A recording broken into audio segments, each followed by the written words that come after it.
Assalamualaikum warahmatullahi ta'ala wabarakatuh. Alhamdulillahi rabbil alamin. Wassalatu wassalamu ala rasulina Muhammadin wa ala alihi wa sahbihi ajma'in. Allahumma aghnina bil ilmi wa zayyinna bil hilmi wa akrimna bit taqwa wa jammilna bil afiyati ya arhamar rahimin. Rabbi shrah li sadri wa yassir li amri wahlul 'uqdatam min lisani yafqahu qawli. Rabbi yassir wa la tu'assir wa tammim bil khair wa bika nasta'in wa la hawla wa la quwwata illa billahil aliyyil azim. Alhamdulillah, tuan-tuan dan puan dirahmati Allah Subhanahu wa taala, kita sambung perbincangan dalam surah Yusuf.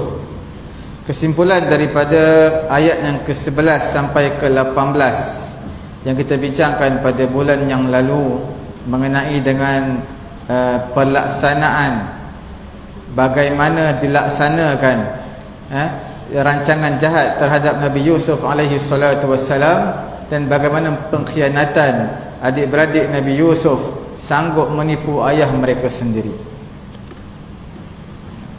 Kita lihat adik-beradik Nabi Yusuf, mereka bersungguh-sungguh untuk merancang satu perancangan yang jahat terhadap Nabi Yusuf alaihi salatu wassalam, dan mereka membuat helah, iaitu mereka nak bawa Nabi Yusuf bermain bersama, nak menunjukkan, nak menzahirkan rasa kasih sayang mereka terhadap Nabi Yusuf alaihi salatu wassalam.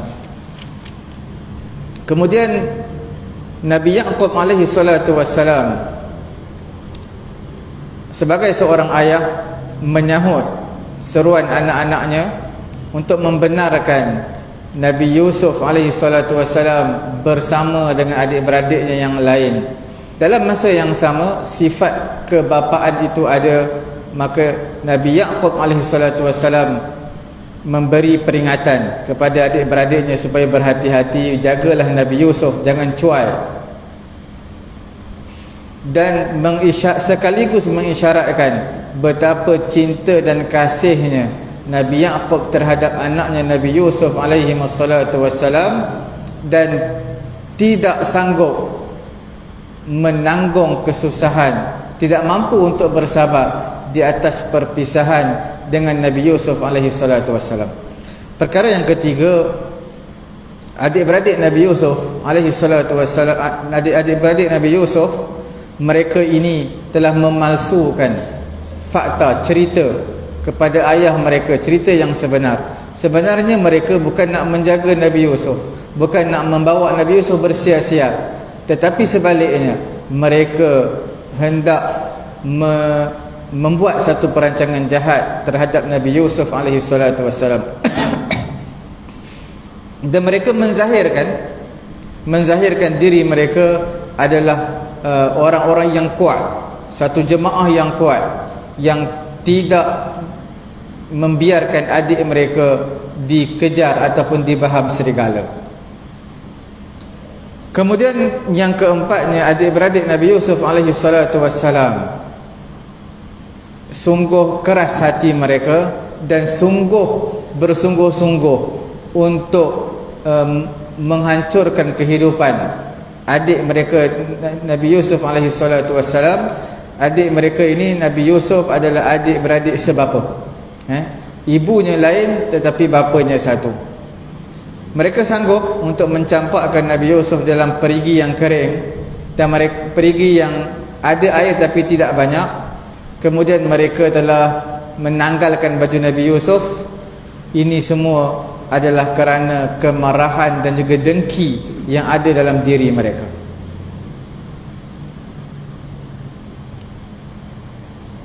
Dan kekejaman yang mereka buat terhadap Nabi Yusuf ini adalah satu kezaliman dan juga perkara yang sangat terkutuk berbanding dengan manusia yang lain. Dengan orang lain mungkin mereka tak buat, tetapi dengan adik mereka sanggup buat. Kemudian yang kelimanya, nak memberitahu rahmat Allah Subhanahu wa taala itu dekat terhadap orang-orang yang berbuat kebaikan. Allah Subhanahu wa taala tidak akan membiarkan orang yang dizalimi begitu sahaja, sehinggalah Allah Ta'ala akan memberi nusrah, pertolongan kepada orang yang dizalimi.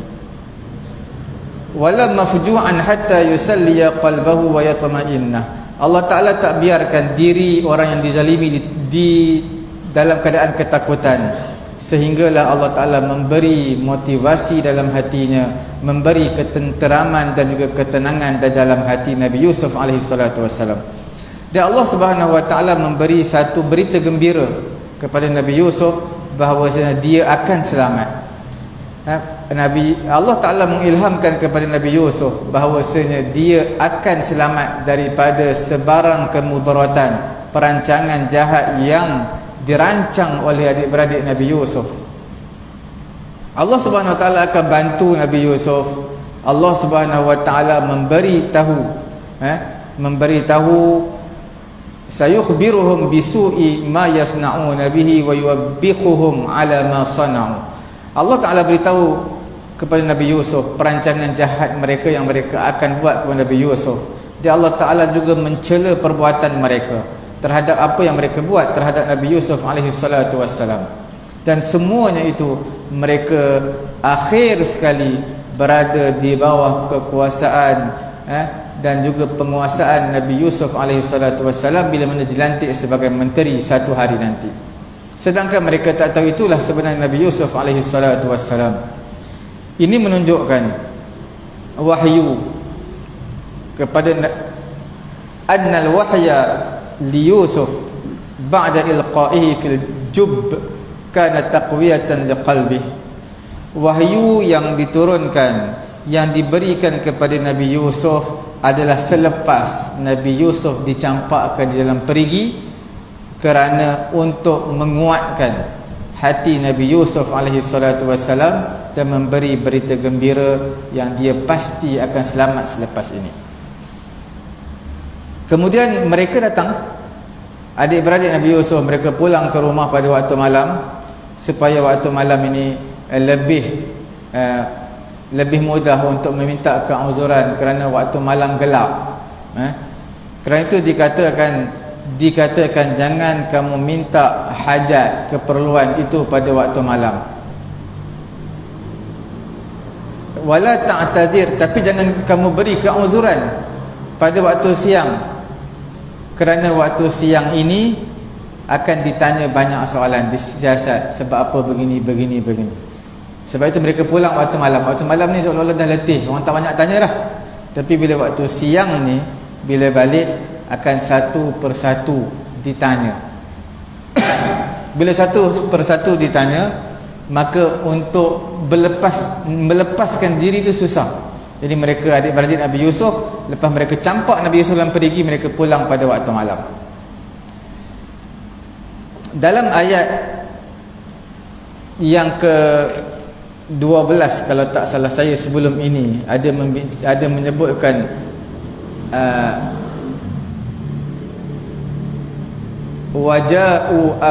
ayat yang ke-16, waja'u abahum isya'an yabkun. Mereka menangis, yabkun, menangis pada waktu malam, berlakon menangis. Ini menunjukkan menangis mereka ini bukan menangis yang betul, tapi mereka buat pura-pura menangis.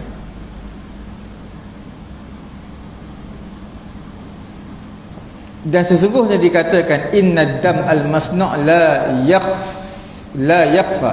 Sesungguhnya darah yang dibuat-buat itu tak boleh disembunyikan. Kerana darah manusia dengan darah yang mereka buat, baju Nabi Yusuf mereka tanggalkan, mereka letakkan darah, tumpahkan darah, lumurkan darah di baju Nabi Yusuf AS. Itu tak boleh dibuat-buat. Kalau buat orang tahu ini baju yang kena baham dengan serigala, ataupun buat-buat letak saja darah. Kemudian perkara yang ke-8, al-istibaq, berlumba. Kerana mereka minta dengan Nabi Yaqub, ayah mereka, untuk bawa Nabi Yusuf berjalan-jalan, bersiar, bermain, berlumba-lumba, membuat pertandingan, sama ada pertandingan dalam memanah, pertandingan dalam melontar. Mereka minta kepada Nabi Yaqub alaihi salatu wasallam, dan juga mereka nak buat pertandingan berlari, siapa lebih laju. Maksud daripada musabaqah pertandingan ini alal aqdam tadribun nafsi alal adwi. Mereka nak latih jiwa, diri mereka cergas, supaya bawa bersia-sia bertanding siapa yang lebih cepat, lebih laju. Ibn al-Arabi menyatakan musabaqah pertandingan itu adalah satu perkara yang ada dalam syariat. Pertandingan ni macam ujian juga. Sebab itu kita ada exam, ada final exam dalam pengajian kita, di universiti ataupun di sekolah, untuk menentukan tahap prestasi pelajar tersebut. Sama juga pertandingan, bila dibuat satu pertandingan nak menguji prestasi seseorang itu, sama ada dia ni sebenarnya mampu ataupun tidak. Nabi SAW telah melakukan al-musabaqah, telah terbabit juga dalam musabaqah pertandingan ini. Sama ada diri Nabi bertanding ataupun Nabi bertanding bersama dengan kudanya, pertandingan kuda. Faruwiya annahu sabaqa Aisyah fasabaqaha. Diriwayatkan Nabi SAW pernah belum berlari dengan Aisyah, Nabi menang. Falamma kabara Rasulullah SAW, bila mana Nabi dah berusia, badan Nabi sedikit berisi, sabaqaha fasabaqathu, maka bila Nabi belum berlari dengan Aisyah, pada ketika itu Aisyah pula menang. Ini menunjukkan Nabi juga belum berlari. Faqala laha hadhihi bitilka, maka Nabi SAW berkata kepada Aisyah, itulah di pertandingan, adat pertandingan, ada kalah ada menang. Wa tasabaqan Nabi SAW juga bertanding bersama dengan berlumba bersama dengan Abu Bakar dan juga Umar. Bertanding ni bukan bertanding PRU, bukan. Bertanding di sini maknanya berlumba, membuat satu pertandingan bersama dengan Abu Bakar dan juga Umar. Fasabaqahuma, maka Nabi menang. Nabi bertanding dengan Abu Bakar dan juga Umar. Wasabaqa Salamah bin al-Aqwa. Salamah bin Aqwa juga berlumba lari, bertanding, seperti mana diriwayatkan oleh Imam Muslim. Salamah ibn al-Aqwa bertanding, berlumba lari dengan seorang lelaki. Apabila mereka pulang daripada satu peperangan dipanggil Zuqarat, mereka daripada Zuqarat mereka berlumba lari pergi pulang ke Madinah. Salamah ibn al-Aqwa telah menang dalam larian tersebut. Diriwayatkan daripada Imam Malik, daripada Ibnu Umar, bahawa Nabi SAW berlumba di antara kuda Nabi dengan kuda-kuda yang lain. Allati qad udmirat wa sabaqa bainal khayl allati lam tudammar. Nabi SAW ada ketikanya Nabi berlumba dengan kuda yang telah mudmar, telah ditadmir, dan juga yang tidak ditadmir. Apa itu tadmir? Tadmir ini dalam kuda ini dia ada cara dia untuk kita berlumba. Macam mana kita nak asuh kuda tu. Seperti mana ayam lah. Orang kata ayam ni kalau kita nak kekalkan dia duduk di rumah kita, halaman rumah, tak nak lari, biar dia duduk dalam reban ataupun biar tutup dia selama seminggu, kemudian dia pasti dia akan pulang juga. Pergilah jauh macam ni, dia akan pulang datang ke rumah kita. Itu orang katalah. Sama juga dengan kuda ni, bila berlumba kita kena bagi dia makan sampai dia gemuk berisi kuda. Kemudian selepas dia dah berisi, dah gemuk, maka pada ketika itu jangan bagi makan lagi, melainkan makanan keperluan sahaja diberikan. Macam kita sampai satu tahap makan nasi je, tak payah makan benda lain lah. Ataupun makan roti saja, supaya kuda tadi menjadi kurus balik, dan dia akan jadi cergas. Ada yang ditadmirkan, nama tadmir, term ataupun istilahnya. Nabi berlumba dengan kuda jenis macam tu ataupun yang jenis biasa. Abdullah bin Umar kana mimman sabaqa biha, juga di antara orang yang bertanding dengan menaiki menunggang kuda. Wa kadzalika al-musabaqah bin nisal wal ibil, seperti itu juga perlombaan dengan bertanding, memanah, bertanding dengan lumba unta. Bukan sekadar kuda, unta pun ada. Imam An-Nasa'i rahimahullahu taala telah mengeluarkan hadis daripada Abu Hurairah radhiyallahu taala anhu, Nabi sallallahu alaihi wasallam bersabda, la sabaqa illa fi naslin aw khufin aw hafir. Tidak ada perlombaan melainkan pada nasl, memanah, dan juga khuf, binatang yang berkaki yang macam kuda, dan juga lembu tu. Diriwayatkan oleh Imam Bukhari daripada Anas radhiyallahu taala anhu, dia berkata, kana lin nabi sallallahu alaihi wasallam naqatun. Nabi sallallahu alaihi wasallam memiliki satu ekor unta yang dinamakan unta tersebut Abba, Ain Dad Ba Alif Hamzah, Abba. La tusbaq, dan unta Nabi ini Abba tak pernah kalah, bertandinglah mana pun tetap menang. Faja'a a'rabiyyun fasabaqaha, tiba-tiba datang A'rabi, orang Arab kawasan pedalaman, dia lomba unta dengan Nabi, dia menang. Fashaqqa dhalika 'ala al-muslim hatta 'arrafahu. Orang Islam mula tak sedap hati lah. Sebab apa? Sebab unta Nabi Abba ni tak pernah tewas dalam mana-mana perlombaan. Tiba-tiba lawan dengan A'rabi ini kalah, tewas. Maka Nabi SAW berkata kepada sahabat-sahabat, haqqan 'ala Allah alla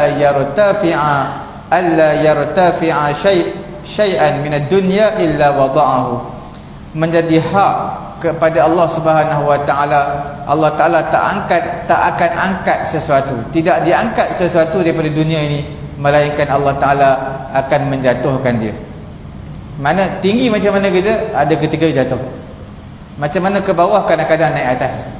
Begitulah unta Nabi tak pernah kalah, sentiasa di atas menang.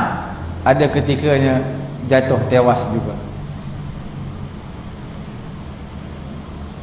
Ijma' di kalangan ulama sepakat, ada permainan, pertandingan yang dibenarkan, ada yang tidak. Imam Asy-Syafi'i rahimahullahu ta'ala menyatakan,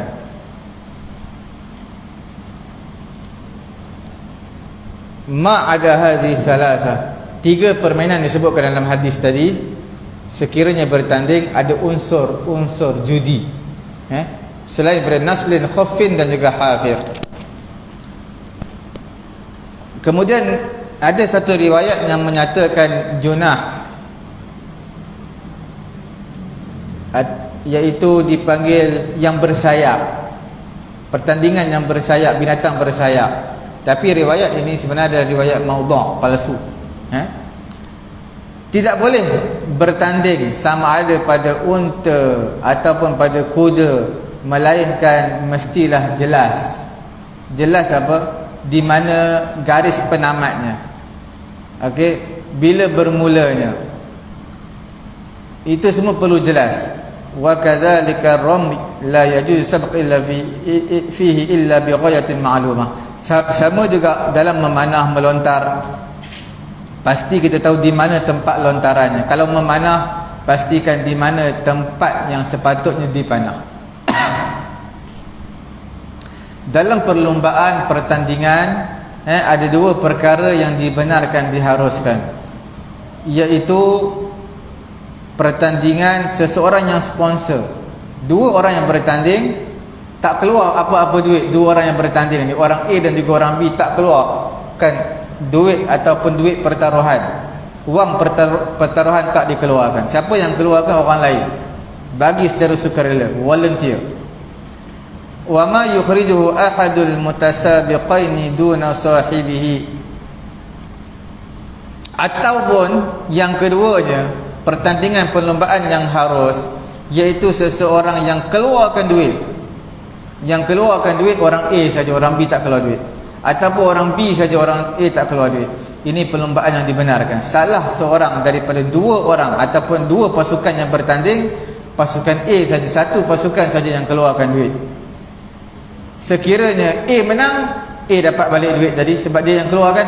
Kalau dia kalah, maka duit tadi hilang, beri kepada orang B. Itu dibenarkan. Kalau dua-dua keluar duit, itu tak dibenarkan. Ada satu lagi pertandingan ataupun kita panggil, sebab apa kita bincangkan dalam bab pertandingan ataupun perlombaan? sebab bertepatan dengan surah Yusuf ini pada ayat yang ke-17. Qalu ya abana inna dhahabna nastabiqu wa tarakna Yusufa 'inda mata'ina fa akalahu adh-dhi'b. Nastabiq adalah kami nak bertanding. Kami nak bawa Nabi Yusuf bersiasat, kami nak bertanding, nak berlumba lari siapa lebih laju. Ada pertandingan yang tidak dibenarkan. Pertandingan yang tidak dibenarkan ni adalah pertandingan yang haram. Apa dia? Iaitu ma yakunu minat tarafain almutasabiqain. Orang A dan juga orang B, setiap seorang daripada A dan juga B, tak kiralah perseorangan atau berpasukan, mengeluarkan duit bahagian, duit pertaruhan masing-masing. Itu tidak dibenarkan. Kalau A bawa keluar RM100, B bawa keluar RM100, A menang dapat RM200, B menang dapat RM200. Jadi sudah pasti pertandingan yang menyebabkan salah seorang daripadanya kecewa, berasa rugi, itulah judi. Judi ni sama juga. Kita main judi, letak duit RM1,000, RM1,000, semua letak RM1,000. Siapa yang menang, maka dia akan habiskan semua duit tadi. Orang yang keluarkan RM1,000, orang B RM1,000, orang C RM1,000, semua 10 orang keluar RM1,000, maka menang dekat dia, dia dapat RM10,000. Yang lain 9 orang lagi adalah kecewa. Bila ada kecewa, itulah dinamakan sebagai judi.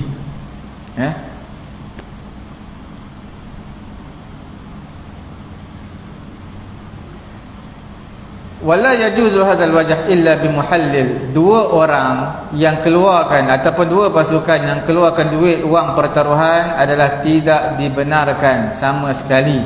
Hukumnya haram pertandingan tersebut, melainkan akan menjadi halal sekiranya ada muhallil. La ya'manan an yasbaqahuma. Ada muhallil. Muhallil ni orang yang menghalalkan. Mana ada orang ketiga, ada pasukan yang tiga yang layak, yang seperti mereka berdua. Contoh, orang A lawan orang B. Orang A keluar RM100, orang B keluar RM100. Okey. Hukumnya haram, tetapi haram tersebut boleh bertukar menjadi halal sekiranya ada orang yang ketiga masuk sekali, bertanding, berlumba. Dan orang yang ketiga tak bayar apa-apa duit, tak keluarkan walaupun 1 sen. Ini dibenarkan. Pertandingan ini dibenarkan. Sekiranya orang A menang, dia akan dapat. Orang B menang, dia akan dapat semua duit tadi. Kalau orang C menang, dia akan dapat walaupun dia tak keluar 1 sen pun. Maka pertandingan tersebut adalah dibenarkan. Itu dipanggil sebagai muhallil, dengan syarat muhallil tersebut adalah muhallil yang layak. Jangan pula pilih pasukan A, pasukan B, pilih pasukan C yang tak tahu apa-apa. Itu tak dibenarkan. Ulama sepakat ala annahu illam yakun bainahuma muhallil, sekiranya tidak ada muhallil antara keduanya. Washtarata kullu wahidin minal mutasabiqain annahu in sabaqa akhadha sabaqahu wa sabaqa sahibihi annahu qimar wa la yajuz.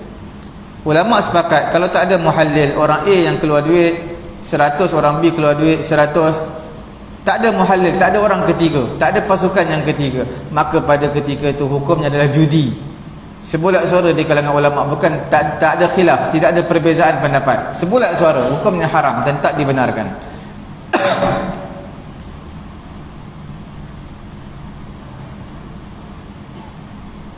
Dalam hadis riwayat Abu Daud daripada Abu Hurairah radhiyallahu taala anhu daripada Nabi sallallahu alaihi wasallam, man adkhala farsan baina farsaini wa huwa la ya'man an yasbaq falaysa biqimarin wa man adkhalahu wa huwa ya'man an yasbaq fahuwa qimar. Siapa yang memasukkan satu kuda, kita panggil penunggang kuda, di antara dua penunggang kuda, mana penunggang kuda A lawan dengan B, masuk satu orang lagi, maka dia tidak dipanggil judi, dengan syarat dia tu orang yang tahu main lah, tahu menunggang kuda, tahu berlumba kuda. Tapi kalau masuk orang yang tak tahu nunggang kuda, tak tahu lumba, masuk saja, maka dia akan tetap jadi judi. Dia adalah judi.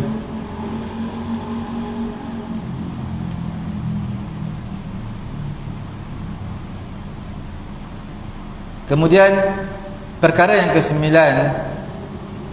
daripada apa yang kita bincangkan pada minggu yang lalu, iaitu istifadu auladi Ya'qub al-hujjah min qawli abihim. Anak-anak Nabi Ya'qub AS, mereka mengambil istifadah, mengambil faedah dan berhujjah dengan perkataan ayah mereka, wa akhafu an ya'kulahu dhi'b. Aku takut Nabi Yusuf ini dimakan serigala. Takut kamu leka main tak sedar adik kamu dikejar serigala. Li'annahu kana azhar al-mukhawif alaih. Ini menunjukkan Nabi Ya'qub bimbang, khawatir, menzahirkan rasa kebimbangan terhadap anak kesayangannya. Nabi Ya'qub tidak membenarkan mereka, lima zahara lahu minhum min quwwati tuhmah wa kasratil adillah ala khilafi ma qalu. Maka Nabi Ya'qub tak membenarkan mereka kerana apa yang zahir di kalangan mereka, iaitu kuatnya tuhmahan dia, pendustaan dia, dan banyaknya hilah percakapan mereka ni.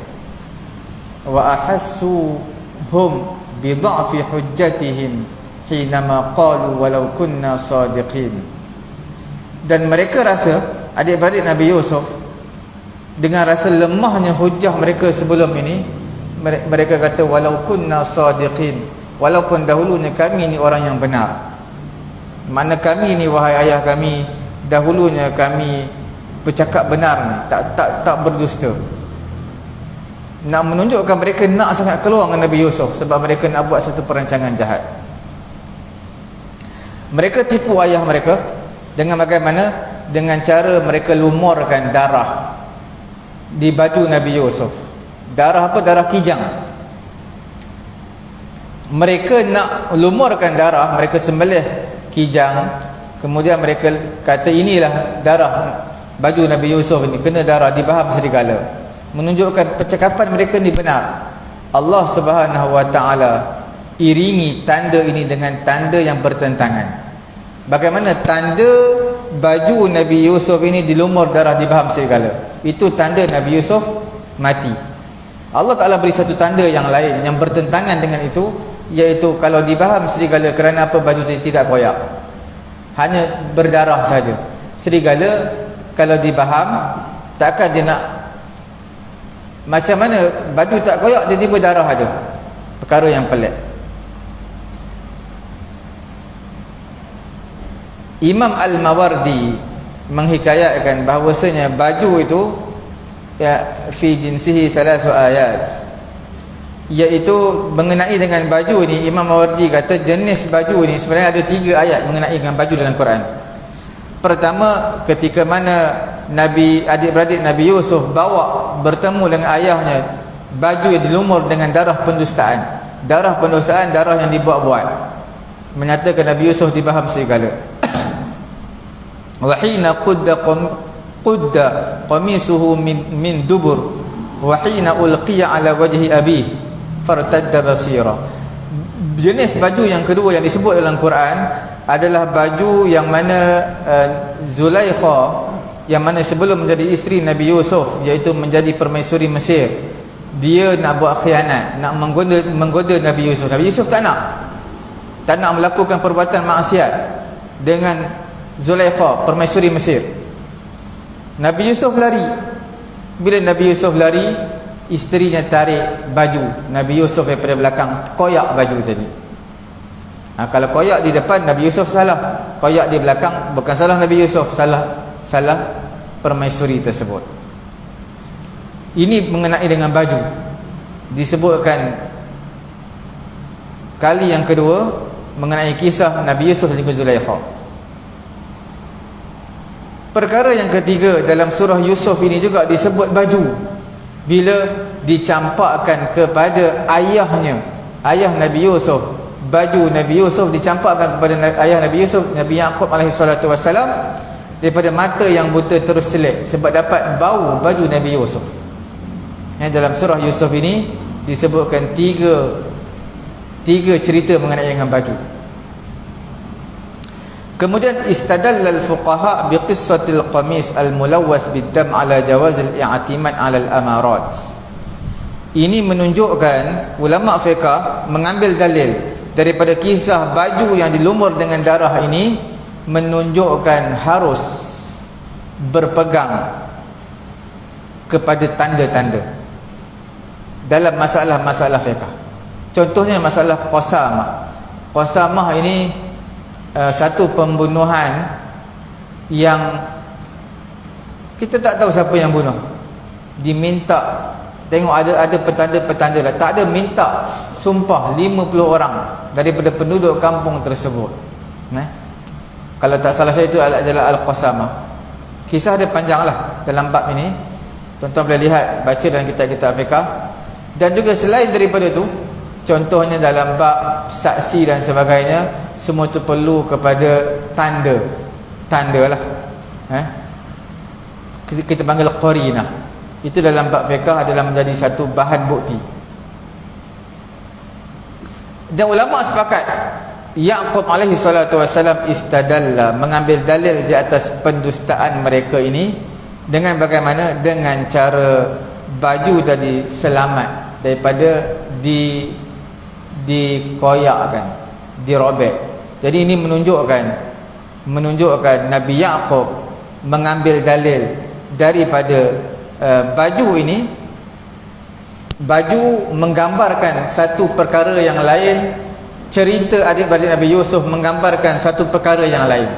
Jadi Nabi Yusuf membuat pertimbangan di antara dua neraca ini, yang mana satu yang benar.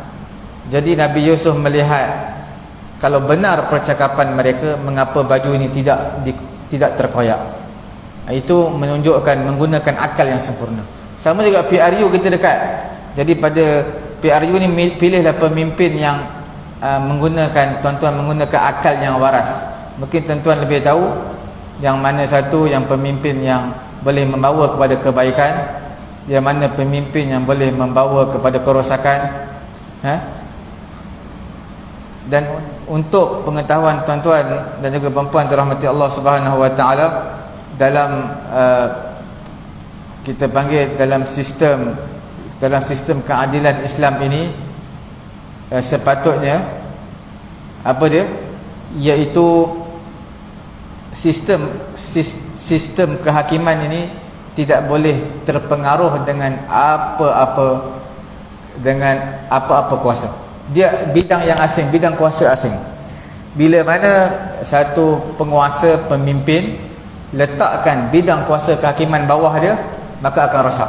Maknanya orang-orang besar, orang-orang yang berharta, kaya, mereka boleh buat apa saja bermaharajalela, tetapi orang-orang bawah akan ditindas. Sebab itu sistem penghakiman diletakkan asing. Dalam apa juga kerajaan, dia tak boleh sekali. Kalau duduk di bawah kerajaan, maka dia akan jadi lain. Kemudian al-i'tisam bis-sabr, iaitu bersabar. Al-i'tisam bis-sabr, Nabi Yusuf bersabar di atas ujian ini, minta berlindung pertolongan kepada Allah Subhanahu wa taala ala tazwir, minta pertolongan kepada Allah di atas rancangan jahat yang mereka lakukan dan juga pemalsuan fakta yang mereka buat kepada ayahnya. Fadzalika, perkara ini menunjukkan kesenangan ataupun penyelesaian akan datang selepas kesusahan. Inna ma'al usri yusra, sesungguhnya bersama kesusahan itu ada kesenangan. Wa huwa dalilul iman bi anna li hadzal kaun rabban yaf'alu fihi ma yasha. Ini dalil menunjukkan kita patut beriman dunia ini ada satu Rabb, Tuhan, iaitu Allah Ta'ala. Dia boleh buat apa yang dia nak, dan kita terima saja apa keputusan daripada Allah Subhanahu wa taala. Kemudian as-sabrul jamil, dalam ayat sebelum ini kita ada bincangkan fasabrun jamil. Nabi Yaqub alaihi salatu wasalam sabar dengan kesabaran yang jamil, yang cantik. Maksudnya kesabaran yang cantik ini adalah kesabaran yang bersabar dan berdoa kepada Allah, tidak mengadu kepada sesiapa pun, kepada manusia yang lain, hanya mengadu kepada Allah Subhanahu wa taala.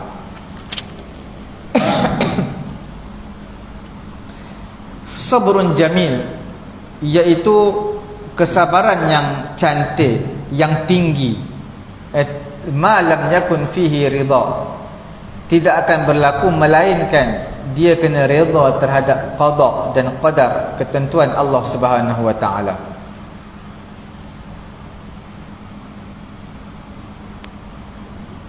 Kemudian kita lihat pada ayat yang ke-19 dan juga 20 dalam surah Yusuf. وَجَاءَتْ سَيَّارَةٌ فَأَرْسَلُوا وَارِدَهُمْ فَأَدْلَى دَلْوَهُ قَالَ يَا بُشْرَى هَذَا غُلَامٌ وَأَسَرُّوهُ بِضَاعَةً وَاللَّهُ عَلِيمٌ بِمَا يَعْمَلُونَ وَشَرَوْهُ بِثَمَنٍ بَخْسٍ دَرَاهِمَ مَعْدُودَةٍ وَكَانُوا فِيهِ مِنَ الزَّاهِدِينَ. وَجَاءَتْ سَيَّارَةٌ, telah datang. Sayyarah tu ni kereta, mana satu rombongan, satu kereta yang sedang bermusafir.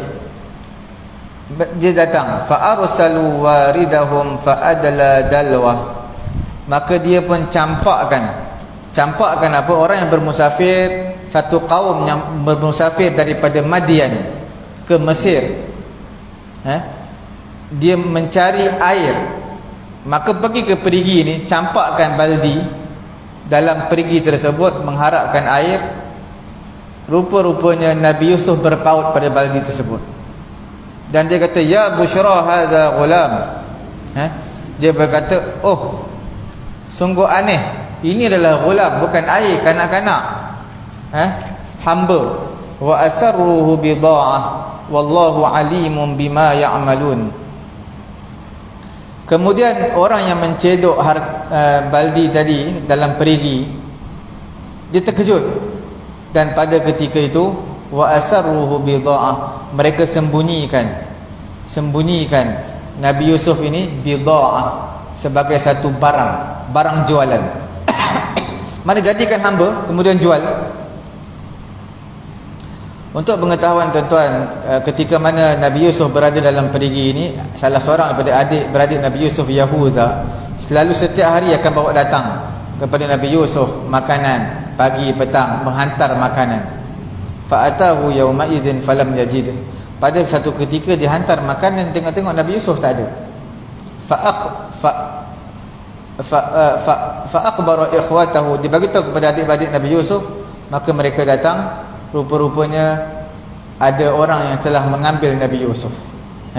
Wasawamuhum ala bai'ihi lahum fashtarawhu minhum, maka mereka deal, buat negotiate, macam mana, berapa harga kita nak jual Nabi Yusuf. Mereka jadikan Nabi Yusuf sebagai bida'ah, sebagai barang jualan.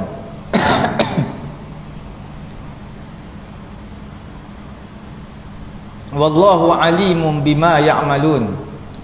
Wallahu alimun bima ya'malun. Sesungguhnya Allah Subhanahu wa taala mengetahui terhadap apa yang mereka sembunyikan, mereka lakukan. Iaitu mereka sembunyikan Nabi Yusuf bukan barang jualan, dia bukan hamba dia orang merdeka. Jadi mereka telah menjual barang yang tak sepatutnya dijual. وَشَرَوْهُ بِثَمَنٍ بَخْسٍ دَرَاهِمَ مَعْدُودَةٍ وَكَانُوا فِيهِ مِنَ الزَّاهِدِينَ. Mereka telah membeli dengan harga, mereka telah menjual Nabi Yusuf dengan harga yang bakhsin, harga yang begitu rendah. وَشَرَوْهُ iaitu mereka adik-beradik Nabi Yusuf menjual Nabi Yusuf dengan bakhsin, dengan harga yang sangat rendah. Darahima ma'dudah, hanya beberapa dirham sahaja. Wa kanu fihi minaz zahidin, mereka menganggap Nabi Yusuf ini antara barang yang tak berharga. Mereka tak nak barang ni, mereka tak nak Nabi Yusuf ni. dikatakan harganya mungkin 20 dirham ataupun 22 dirham. Dikatakan seperti itu harga dia. Sepatutnya bukan harga tu, harga lebih mahal, tapi mereka jual murah.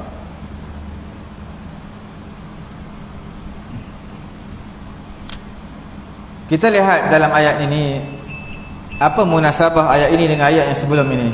Selepas mana Allah Subhanahu Wa Taala menerangkan perbuatan rancangan jahat adik-beradik Nabi Yusuf kepada Nabi Yusuf yang mencampak ke dalam perigi yang dalam, yang tak banyak air. Allah Taala sebut pada ayat ini, pada ayat yang kita bincangkan, pada ayat 19 dan juga 20, Allah Taala sebutkan di sini jalan keselamatan daripada ujian ini, iaitu ada satu qafilah, satu kaum datang, mereka daripada Madian ke Mesir, maka mereka singgah untuk ambil air. Last kali mereka dapat Nabi Yusuf alaihi salatu wassalam, mereka bawa Nabi Yusuf.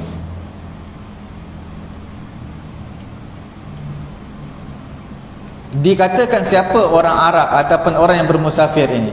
Ada yang katakan ini adalah orang Arab Al-Ismailiyin, keturunan anak-anak Nabi Ismail alaihi salatu wassalam, selepas mana Nabi Yusuf berada dalam telaga tersebut 3 hari. Kalau Yahuda tak bagi makan adik-beradik Nabi Yusuf, tak bagi makan, mana mungkin dia boleh hidup dalam tu selama 3 hari? Mungkin boleh hidup tapi tak boleh gerak lembek lah. Jadi Yahuda ni datang hari-hari beri makan kepada Nabi Yusuf alaihi salatu wassalam. Muhammad bin Ishaq menyebutkan dalam kitab sirahnya, iaitu adik-beradik Nabi Yusuf selepas campakkan dalam perigi, mereka duduk kawasan tu juga. Mereka duduk dekat kawasan perigi tu juga, tapi duduk jauh sikit lah. Fasaqallahu lahu sayyarah, maka datang satu kaum, satu rombongan, mereka nak cedok air, rupanya dapat Nabi Yusuf, mereka ambil Nabi Yusuf ini. Faqala mubashiran jama'atahu was-sayyarah wa akhfuhu 'anil nas. Mereka sembunyikan daripada manusia, supaya mereka jadikan ini sebagai barang jualan Nabi Yusuf ini untuk mereka jual kepada penduduk Mesir. Rombongan ni daripada Madian nak pergi ke Mesir, sampai ke Mesir mereka jual terus Nabi Yusuf sebagai hamba.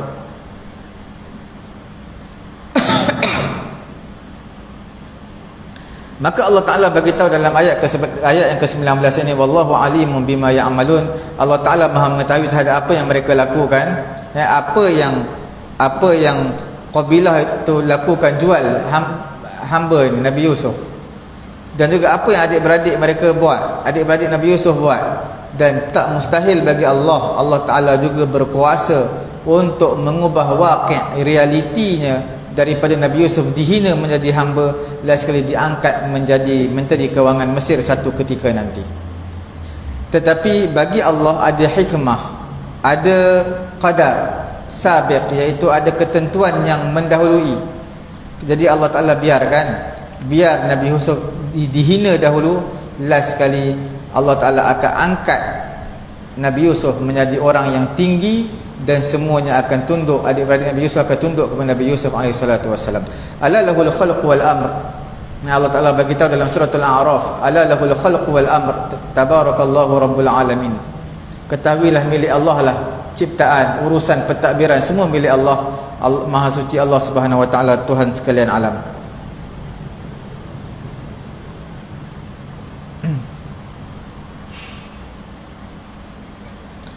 Dan pada kisah ini sebenarnya ada satu motivasi kepada Nabi SAW. Motivasi apa? Bagaimana kaum Nabi SAW, orang-orang musyrikin Mekah, mereka halau Nabi, pulau Nabi, baling batu dan sebagainya, dan rancang untuk bunuh Nabi.